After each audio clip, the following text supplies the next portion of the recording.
Hello and welcome back once more. Chapter 12, the one you have been waiting for, and maybe not, but well, it is chapter 12, which is install RedHat Enterprise Linux. Well, the procedure I'm going to show you applies to many other Linuxes, not only RedHat, but I will focus on RedHat, of course. That's the purpose of this video series, but this applies to many others, so all this info can actually be recycled in other situations, not only on RHEL. I'm going to focus, well, this is about two procedures. One is a regular install of RHEL Linux using the interactive way, the standard way, which I'm going to show you, but I'm going to put that on a separate video, okay? So like and subscribe to get notified about that. So I'm going to make a separate video about installing an interactive normal, that's called like that, RHEL installation or any other Linux installation. This is going to be all about the unattended install, also known as a Kickstart install. Okay, so I'm going to jump here to my terminals, and at this time I'm not going to use SSH, just because because I feel more natural doing this directly on a console. So this time I'm going to use my usual two machines, the Rocky 1 and Rocky 2, and I'm going to install Rocky 3, but I'm going to show you in a second. So the unattended install of RedHat Enterprise Linux or Rocky Linux or any other Linux for the most part is based on the creation of a Kickstart file, okay? The file does not have to be called Kickstart file. It can be called whatever you like. I usually call it ks.cfg, ks kickstart, makes sense, cfg config, but you can call it whatever you want to call it. You can call it sql.cfg, web server cfg, workstation.cfg, whatever you feel like, okay? After getting that file done, and I'll show you how it's done in a second. After getting that file done, you need to get that file, put that file somewhere. A pen drive, hard drive, whatever. And of course, on the network, which is going to be the one I'm going to use here. It can be an HTTP server or an FTP server. This most often is used in conjunction with the PXEboot. If you don't know what PXEboot is, I can make a separate video about that. But PXEboot allows you to boot from the BIOS through the network. You obtain an IP address and other stuff, and you don't really need any boot media like a USB or CD or DVD to boot successfully your machine. You just boot your machine from the network directly from the PXEboot. It's also called PXE by PXE. It can boot from the BIOS directly from the network and not need any install media whatsoever. But that's for another moment. Now I'm going to show you how to create a Kickstart file. How can we just read the Kickstart file, verify that the Kickstart file is okay, and make it available and use it, okay? Cool. So I'm gonna show you how to build the Kickstart file. So you have many options to build a Kickstart file. The first being you just shoot or open your VI utility or Pico, Nano, whatever, or whatever utility, and you off to the races. You build from scratch. You can, if you want, and I'm going to put the link down in the description below.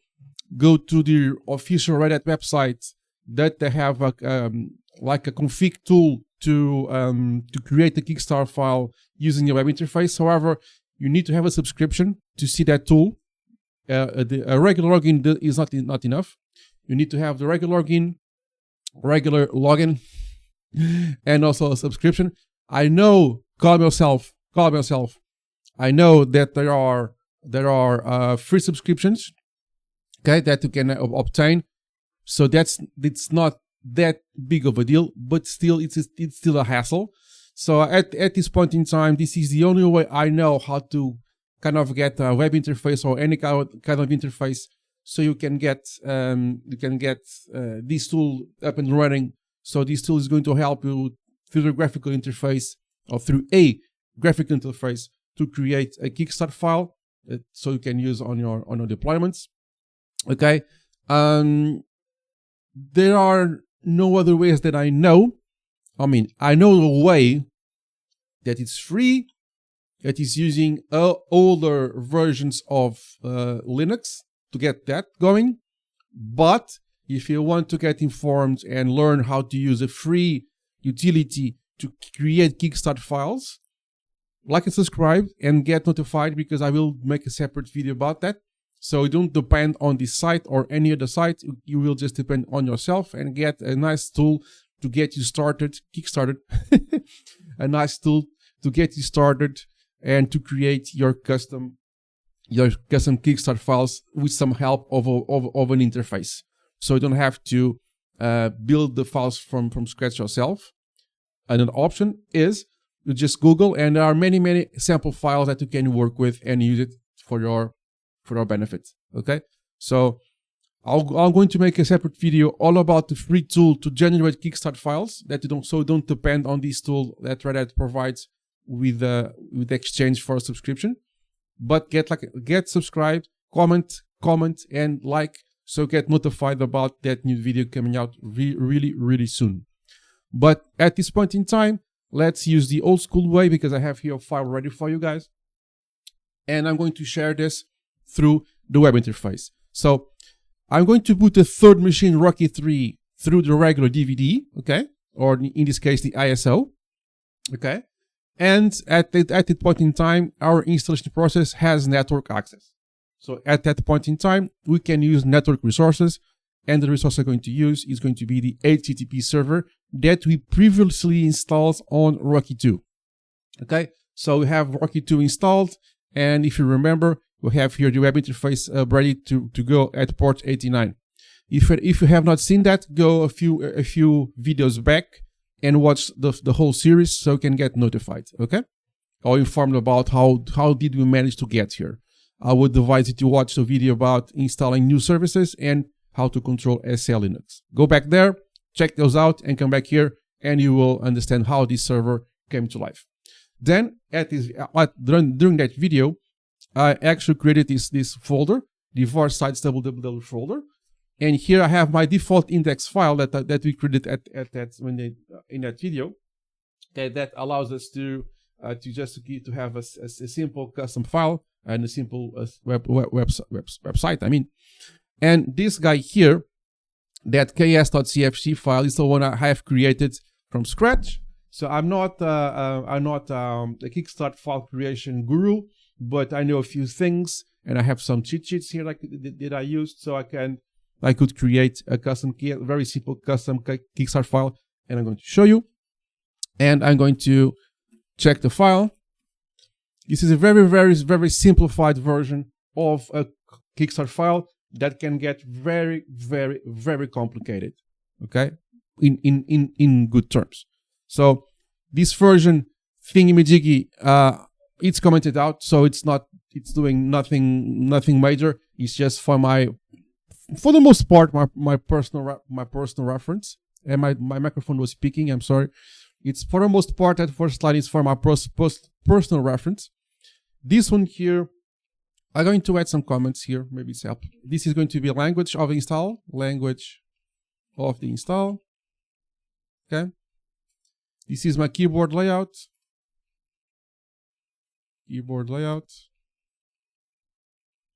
Using doing the installation.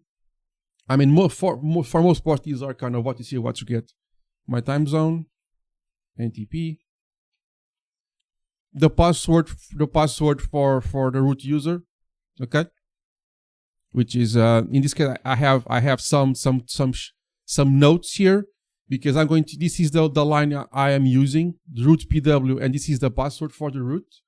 It's in clear text in the file, but it's going to be encrypted, or not encrypted. It's going to be protected. Call it encrypted if you prefer. It's fine. So even though it's set as clear text here, okay, it's going to be set on the shadow file protected. So here it's clear text. When the shadow file is created, is encrypted. So it's okay after the install. Okay. You can also use this previous line here to crypt this requires a separate procedure. I can cover that on a separate video if you like. But this is how to create a protected password to be included on this file. So it's encrypted in the file and in the shadow file. In this case, I'm using a clear text file here on the file, just to make my life simpler. Reboot means reboot after install. Okay. After install. So this means that you put things going unattendedly. So Kickstart is to make an installation without intervention. So things are just get installed. You just go have lunch, come back, and everything is done, and the reboot is done. This is going to use a text installation. It can also be graphical. I do prefer text, but that's my preference. This is where the files are. Okay, this can be I can be using. This is telling I'm telling okay, this is going to be using our CD-ROM, or in this case I'm using a VMware virtual machine, so it's going to use a virtual CD-ROM, and in that virtual CD-ROM I have my ISO of the Rocky Linux installed. It can be an FTP server, an HTTP server, local location, anywhere, well, anywhere for the most part where the files can be found. This is things you want to add to the bootloader. In this case, I don't want to add anything. This is just for me for my reference. 0 MBR means clear disk. Clear disk before install. Okay, so if you have a disk with something there, it's going to clean the disk before starting the installation. It's kind of good practice to avoid installation errors because it's just a fresh start, so you don't get prompted for some fixes. You don't want to get prompted, right? You want to install this to start and finish, and without hesitation and without pauses. 0 MBR, clear part. So this is going to clear everything. This is going to make auto partition. So Anaconda, which is the installation that software is going to install RHEL, is going to decide it's himself or herself, I don't know, how to partition, and that's fine by me. Then you have the network part.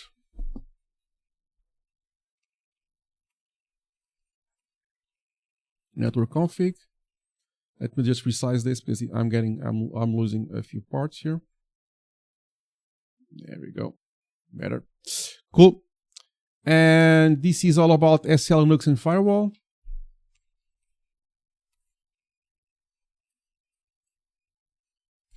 It's pretty self-explanatory. And then this is what to install. Okay, you can use packages, which is what the add symbol means.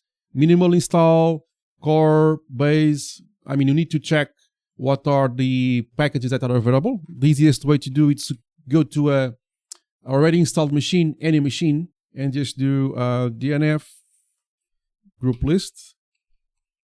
Okay, and in this case, I'm using the minimal install taken from the environment groups. Okay. So this is the bare minimal installation, which is pretty enough for me. Be careful because even though everything is RHEL based, the environment groups can have different names. Sometimes you have the core, base, minimal install. Go and check the name of your specific one. Server with GUI also. So you can find the name of your group of packages you want to deploy, or you can just simply put here a list. I want to install Firefox. So an actual list of what you want to install one by one.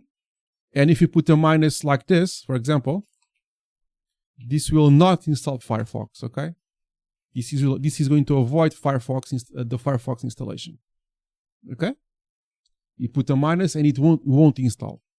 But like this, I want to install the minimal install just to make things quicker. And that's a pretty simple and effective example Kickstart file. Okay, so let me just pull my notes. There we go. Cool. So just a quick review. Language, keyboard, time zone, password. This is in clear text, but it will be put in the shadow file protected after the installation. Reboot after install, text mode install. The files are on the CD-ROM, or in this case, it is the ISO that plays the part of the CD-ROM. Clear everything on the disk. Reset everything on the SL Linux, very standard. So this is going to be enforcing and enable firewall with the exception for SSH, which is pretty standard. How to initialize the network card, and the installation is going to be the base install. Okay, I'm going to save this, and there it is. Now, in order to test this, I can use the ksvalidator. which is not installed here. So I have this set up. So you can do KPS provides to see how can you obtain this. And you know this already, but I like to show you guys install. So this package will make available the ksvalidator, which is a tool that's going to validate our Kickstart file. Yeah. Hurry up, please. People have things to do. So ksvalidator, ks.cfg. So no news are good news. If there was any problems, let me show you. For example, I can do this ang. Hopefully it will show us the error. Okay. So no news are good news.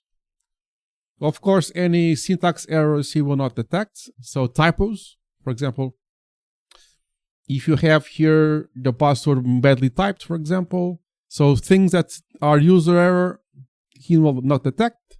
Things that are actually syntax error, it will detect. It's not foolproof, but at least it's a good reference. So you guys can kind of know, okay, this is going to go well. This is going to go not that well, but it's something good to use. Okay, cool. Next, now you have everything ready. So I'm just double checking to see if the file it's obtainable through RHEL1. So if RHEL1 can read the file, RHEL3 is going to be able to read the file too. I don't see why not. So here I have a test machine called Kickstart Test. I'm going to boot it as normal. I'm going to stop here, and I have the usual install menu, and I'm going to highlight the first option. And instead of hitting enter, don't hit enter here, hit tab for extra options.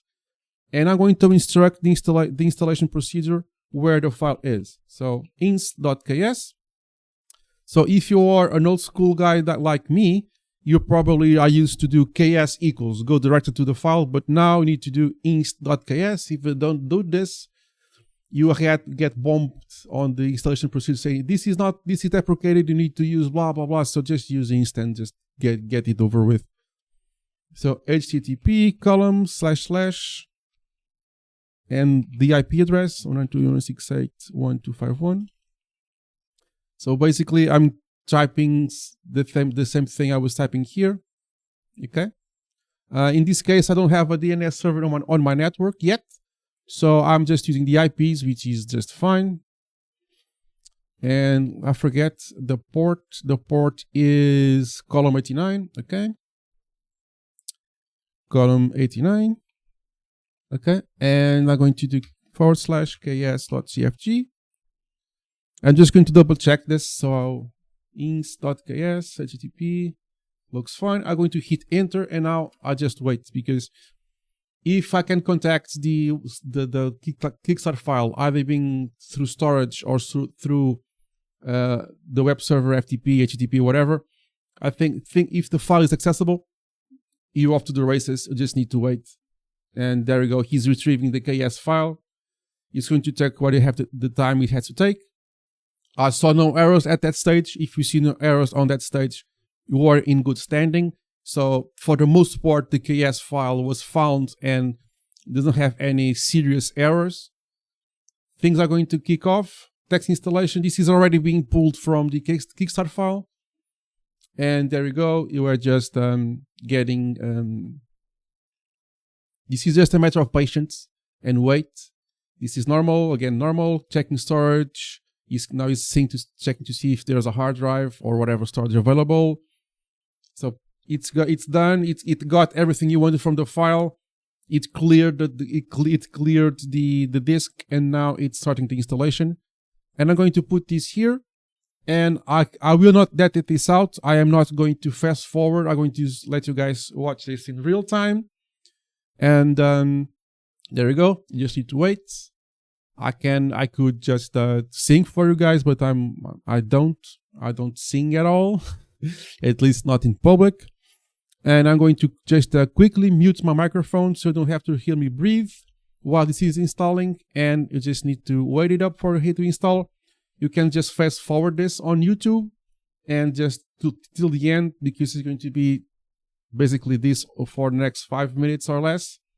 And it's going to reboot and give me the console. And I'll come back when this is done. And you can just fast forward I'll play it in 2 times in YouTube so I can get this over with if you are just feeling a little bit nauseous. And I'll see you in a few seconds.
Yeah, I'm doing nothing. I'm just observing. He's doing everything for me. Isn't that wonderful? Almost done.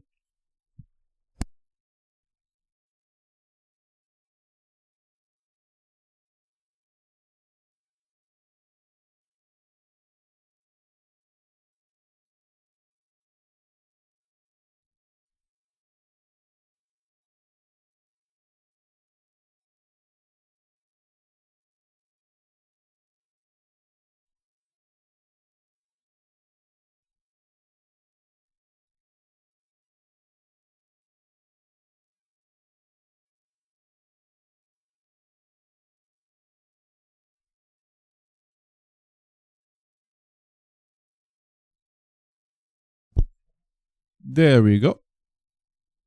So final reboot, and you should have a fully functional, freshly installed machine. I'm going to log in as root so you guys can just have confirmation, but there is no reason for it not to work. Okay. There we go. Fully functional with unattended procedure of our Rocky 3. So this was chapter 12, all about installing RedHat Enterprise Linux or any other Linux for that matter. I have basically done an unattended installation. This is going to be the main theme of this chapter. I'm going to make a separate video outside of the RH134 sequence about the normal installation, but you can also like and subscribe to get notified. I mean, like, subscribe, and comment out. It really helps the channel to grow, to get this to the most people as possible. I really appreciate that. So this was chapter 12, installing RedHat Enterprise Linux with a kickstart file using unattended installation. Like, subscribe, and comment. It really helps, and I'll see you in the next one. Cheers, guys.